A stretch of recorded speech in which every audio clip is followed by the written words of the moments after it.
विशाल जी, ventilator बनाया है आपने, किस तरह से बनाया और क्या कुछ इसकी खासियत है? इसमें हमने अम्बू बैग की ऑटोमाइजेशन का यूज़ करा है, जिसमें normal Ambu bag readily available हैं पूरे हॉस्पिटल्स में, छोटे बड़े हॉस्पिटल्स में अवेलेबल रहते हैं। इसकी ऑटोमाइजेशन हमने करी है कि जैसे यूज़र को ये प्रेस करना पड़ता है, पेशेंट का जो अटेंडेंट है उसको प्रेस करना पड़ता है, उस पर क्या है, उससे डिसीज़ स्प्रेड होने का भी खतरा रहता है। और कोविड-19 के केस में तो वहाँ पे अटेंडेंट रखा ही नहीं जा सकता। तो जैसा कि वेंटिलेटर जो है पूरे ऑल ओवर इंडिया आज की डेट में सिर्फ 30 से 40 हज़ार हैं, और जैसे जैसे इसका रेट बढ़ रहा है कोविड का, अगर ये इटली जैसा होता है तो यहाँ पे तो बिल्कुल ही ख़त्म हो जाएगी मैम। तो उस केस में इस वेंटिलेटर को हम इजीली वहाँ पे रेस्पिरेशन के लिए यूज़ कर सकते हैं, कोविड-19 पेशेंट की हेल्प करने के लिए। सर, इस पे कितनी कॉस्टिंग आई आपकी और कितने समय में ये तैयार हुई है? ये तो सर मुश्किल से हमने मैक्सिमम 8 to 10 आवर्स में बना लिया है इसको। और जो लागत आई है वो कितनी आई है फिलहाल इसमें?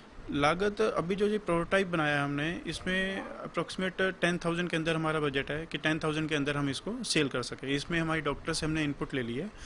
इसमें जो जो रिक्वायर्ड फीचर्स है, लाइक इंस्पिरेशन एक्सपिरेशन रेशियो हो गया, या टाइडल वॉल्यूम हो गया, या प्रेशर हो गया, वो सारी कंट्रोलिंग हमने इसके अंदर डाली है। सर, बिजली से ही चलेगा या बैटरी ऑपरेटेड भी है ये ये? दोनों बिजली से भी चलेगा और ये बैटरी ऑपरेटेड भी रहेगा। सर, एक व्यक्ति हैं, वो कह रहे हैं कि उन्होंने एक पोर्टेबल वेंटिलेटर बनाया है छोटा, जिसको लेकर वो आपके पास भी आए थे।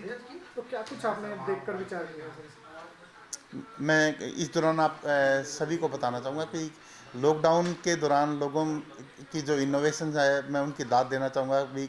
लॉकडाउन के दौरान अलग अलग इनोवेशन हमारे सामने आ रही हैं। इसी कड़ी के तहत हमारे जो अम्बाला का रहने वाला एक युवक था, उसकी वाइफ थी साथ में, उन्होंने जो एम्बू बैग के थ्रू वेंटिलेशन करते हैं हम, उसका एक नमूना भी ऑटो वेंटिलेशन हो जाए उससे, तो उसका नमूना हमारे को दिखाया था, चला के भी दिखाया था हमने। लेकिन जो कुछ एक कमियां थी उसमें, एक स्पीड की वो थी, प्रेशर कितना दे पाएंगे, कितनी ऑक्सीजन वो जाएगी, इसका फ्लो, जो ऑक्सीजन फ्लो का भी साथ ध्यान रखना होता है, और कितनी जारी है, ताकि वो गॉज भी वो लगा होना चाहिए उसके अंदर। ये सारी की सारी उसने बता दी थी। उसने साथ में कहा था जी मैं इसको रिफाइंड करके आपको दूंगा।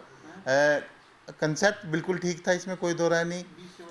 लेकिन उसमें स्पीड की ऑटोमेशन है कि हम अपनी स्पीड अपने हिसाब से, दूसरा ऑक्सीजन कितनी देनी है, इस हिसाब से हम सारे के सारे वो करते हैं।